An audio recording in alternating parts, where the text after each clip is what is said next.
Alger chaîne 3, le journal. Le journal de 12h30 présenté par Siham Bacha. Siham, bonjour. Kalima, bonjour. Bonjour à tous. Au sommaire, le chef de l'état-major de l'ANP poursuit sa visite en Inde, une visite qui vise à renforcer les relations entre l'armée algérienne et indienne. Le monde continue de réagir aux propos du président américain concernant Raza. L'Algérie a exprimé son refus total de vider l'enclave de ses habitants. Les services du commerce et la solidarité s'organisent en prévision du Ramadan. Plus de 500 marchés de proximité seront ouverts à l'occasion. Un marché par Daïra dans la capitale. Le directeur du commerce de la wilaya d'Alger était ce matin l'invité du jour. Et puis sport, début des huitièmes de finale de la Coupe d'Algérie. US Biskra contre ES Mostaganem, Amal Al-Hulma contre Entente de Sétif.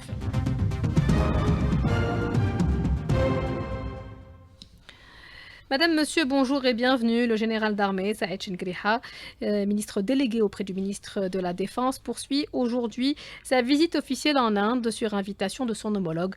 Lors de cette visite qui s'inscrit dans le cadre du renforcement de la coopération entre l'ANP et l'armée indienne, les deux parties examineront des questions d'intérêt commun. C'est ce que souligne un communiqué du ministère de la Défense nationale. L'entité sioniste dit lancer des préparatifs en vue d'un départ volontaire des habitants de la bande de Raza après la proposition du président américain d'une prise de contrôle américaine de ce territoire et d'un déplacement de sa population, tout en exprimant son souhait du respect rigoureux du cessez-le-feu à Raza. L'Algérie, à travers le ministère des Affaires étrangères, a exprimé son refus total de vider Raza en déportant ses habitants, une démarche qui porte atteinte l'entité, plutôt à la Palestine. L'Algérie reste convaincue que la paix dans le Moyen-Orient ne peut se faire sans le respect total des droits du peuple palestinien et la volonté de diriger un État palestinien libre. De ce point de vue, l'Algérie insiste sur la nécessité d'unifier les territoires palestiniens de Raza et de la Cisjordanie occupée ainsi qu'Al-Quds. L'aide humanitaire entrant dans la bande de Raza depuis le cessez-le-feu a connu une augmentation massive selon un haut responsable de l'ONU qui doit se rendre dans le territoire palestinien. Plus de 10 000 camions sont entrés dans l'enclave depuis le 19 janvier. Et à propos des réactions concernant l'annonce de Donald Trump, le chef de l'ONU a mis en garde contre un nettoyage ethnique dans le territoire palestinien. L'Iran dit rejeter le plan américain de déplacement forcé des Razaouis. L'Union européenne rappelle que Raza fait partie intégrante des territoires palestiniens et réitère la solution à deux États.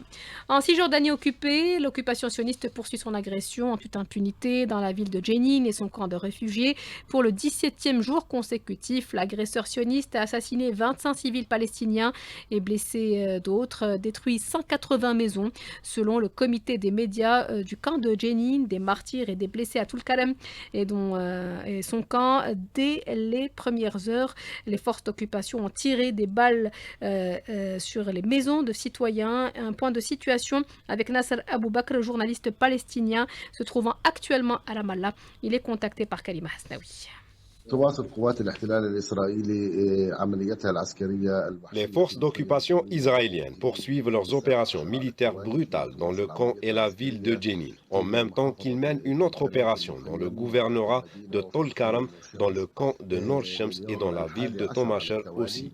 Au cours de ces campagnes, les forces d'occupation assassinent et terrorisent les civils et procèdent aussi à la démolition des centaines de maisons civiles.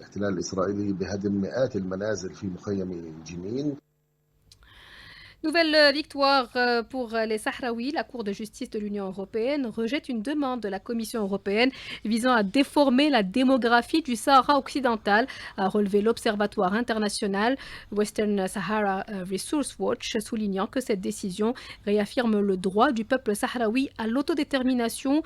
Rappelons que le 4 octobre 2024, la Cour a rendu deux arrêts concluant que l'accord commercial préférentiel UE-Maroc et l'accord de pêche UE-Maroc sont inapplicables praticable au Sahara occidental. Justement, au Maroc, grève générale des syndicats des travailleurs, une première depuis 10 ans. Parmi les revendications, le pouvoir d'achat, le taux de chômage et surtout une loi qui encadre le droit de grève. Retour sur l'interview accordée cette semaine par le président de la République au quotidien français L'Opinion. Abdelmajid Tebboune est revenu sur les principaux axes de la politique étrangère algérienne et a abordé les relations tendues actuellement avec la France. Kalima Hasnaoui.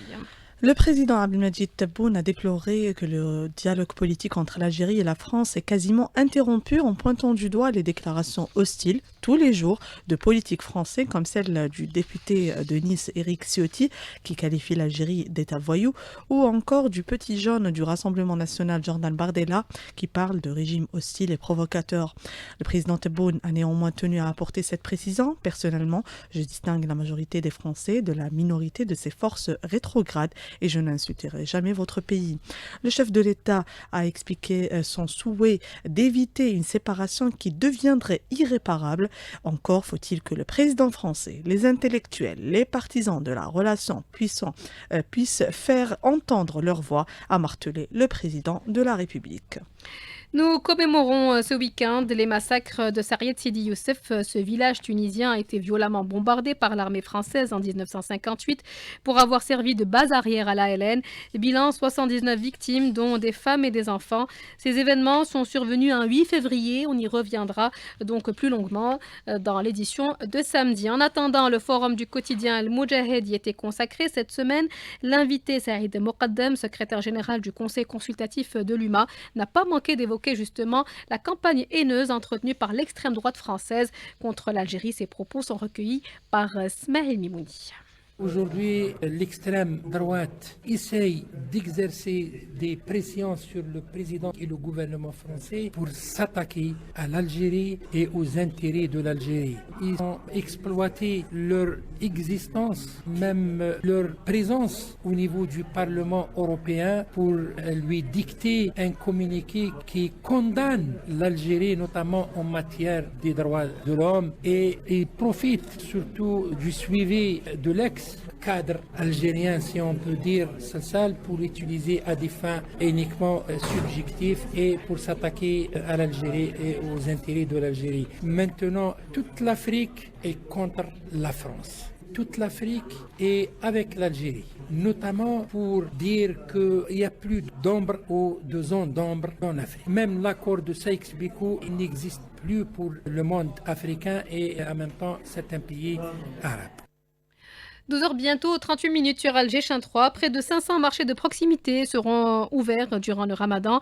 Je vous rappelle le principe, ce sont des espaces qui mettent en contact direct producteurs et consommateurs. Les prix sont donc forcément réduits. Les détails avec le directeur du commerce de la wilaya d'Alger, Abdelwahab Hakas, répondait ce matin aux questions de Nabila Houssine. C'est un marché par daïra. Pour Alger, nous avons créé donc 21 marchés à travers le 14 CA de la wilaya d'Alger. Pour le chiffre national, actuellement, nous sommes à 482 marchés. C'est un chiffre qui n'est pas encore arrêté définitivement, donc on attend le 10 février pour avoir le chiffre exact et définitif. Donc pour Alger, il y a 21 marchés de proximité. Pour les mesures, donc depuis le mois de décembre, il y a eu des réunions avec les opérateurs, les différents opérateurs, que ce soit des producteurs ou bien des importateurs, pour connaître vraiment les capacités pour faire face aux besoins du citoyen durant le mois de Ramadan pour offrir tous les produits, notamment les produits de large consommation aux citoyens et le laisser dans une sérénité durant ce mois.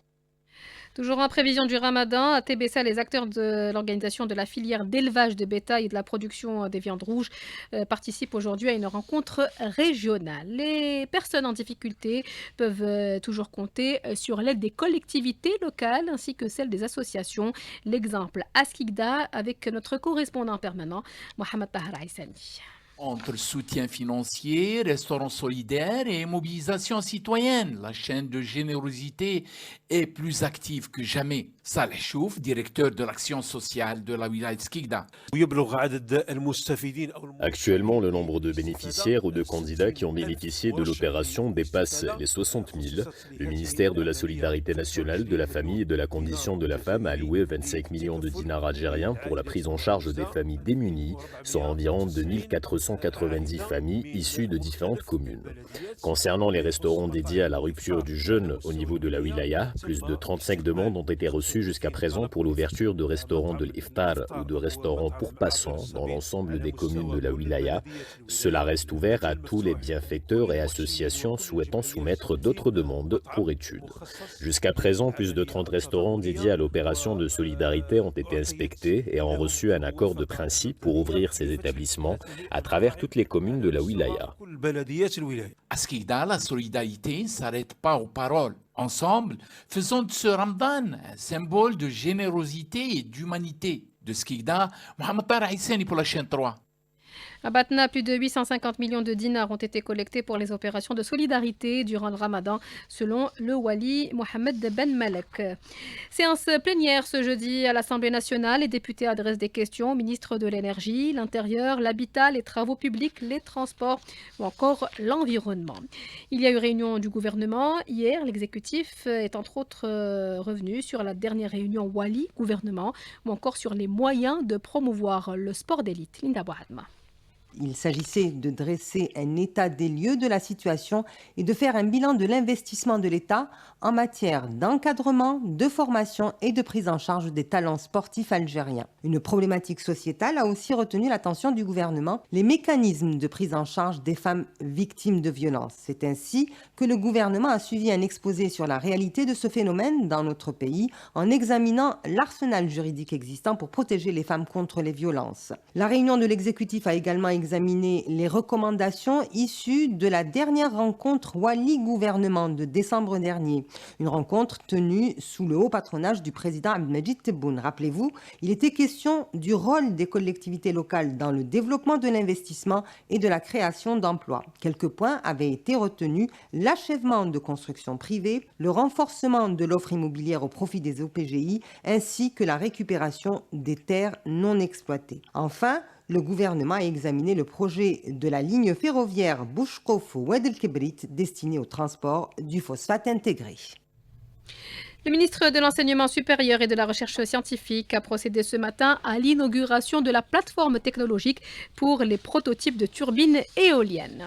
Hamida Ketab est désormais présidente du réseau africain de lutte contre le cancer. Il regroupe 14 pays africains et siégera à Alger. Elle a été élue lors du premier congrès international du patient atteint de cancer qui s'est déroulé cette semaine à Alger. Pour rappel, Hamida Ketab est la présidente de l'association Al-Amal et œuvre depuis des années en faveur des personnes atteintes de cancer. Le ministre de la Santé s'est réuni hier avec les membres de la Commission nationale de lutte contre le cancer concernant l'amélioration de la prise en charge des malades. Au ministère des Affaires étrangères, on a assisté ce matin à une cérémonie de sortie de promotion de 55 policiers de la DGSN qui ont été formés à l'IDRI, l'Institut diplomatique des relations internationales. C'est la 6e promotion du genre. Les détails avec Younes Magramen, secrétaire général au ministère des Affaires étrangères. Ces propos sont recueillis par Soraya Roslan. Les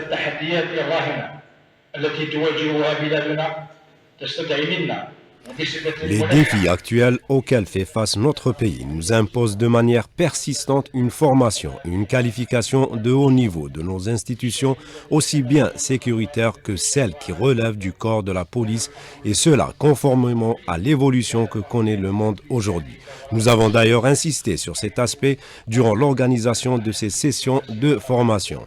Le département diplomatique et des relations internationales et la direction générale de la Sûreté nationale accordent un intérêt particulier à cet aspect en proposant des critères de formation et les dossiers en rapport, mais aussi en étudiant les besoins exprimés, notamment en termes d'ouverture sur les principales institutions et les organisations internationales, en signant entre autres des accords de coopération, notamment dans le volet protocolaire relatif à l'accueil des délégations étrangères.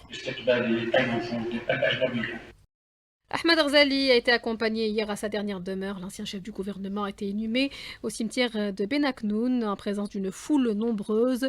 Tous ont vanté les mérites de feu Ghazali, à commencer par son frère. Voici quelques témoignages recueillis par Fatah Boumadi. Je vous remercie d'avoir permis à ce que les choses se passent comme il faut. Et je remercie tout le monde avec grand plaisir. Pour nous, c'était un homme qui a rempli ses devoirs.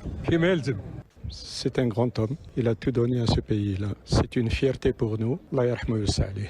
Sidi Ahmed Ghazali, c'est un pionnier. C'est lui qui a grandement contribué à l'émergence des hydrocarbures en Algérie. Oh, Inch'Allah, Rabbi yarhamou. C'est une personnalité, c'est une très grande pointure que l'Algérie a perdue. Moi, je le connais lorsqu'il était chef du gouvernement. On a fait une mission ensemble et tout. C'était le bonhomme qui parle avec tout le monde, c'est le bon qui écoute. Et surtout, le plus important, c'est la communication. Sidi Ahmed Ghazali, c'est un communicant. Allah yarhamou wa rahmatullah. Triste nouvelle, un grand monsieur est parti. Un des pionniers de ceux qui ont construit ce pays. Il y en a beaucoup d'autres, je sais. Je suis là en tant que membre de la famille et un grand ami à nous. Et surtout parce que c'est en tant que citoyen algérien pour rendre hommage à ces grandes personnalités. Voilà, Sidi Ahmed Ghazali, que Dieu ait son âme. Une alerte pluie vient de tomber. El Oued, l'est Toucourt et le nord de Ouargla sont placés sous vigilance orange entre ce soir 21h et demain à midi. Vous en saurez davantage dans le bulletin météo qui va suivre ce journal. On arrive au sport. Ali Hamouche, bonjour. Bonjour. On entame aujourd'hui les 8e de finale de la Coupe d'Algérie. Avec 2 matchs au programme pour ces entames des 8e de finale de la Coupe d'Algérie. À 16h, l'US Biskra, la lanterne rouge de la Ligue 1 qui accueillera l'avant-dernier au classement, l'Espérance de Mostaganem. Mais à 17h, il y aura ce match entre ce petit poussé de la Coupe d'Algérie, Amel El Alma, qui affrontera l'Ogre Sétif. L'entente de Sétif qui vise un 9e sacre dans cette compétition. Ça sera à partir de 17h et ces 8e de finale qui se poursuivront demain avec 3 matchs au programme.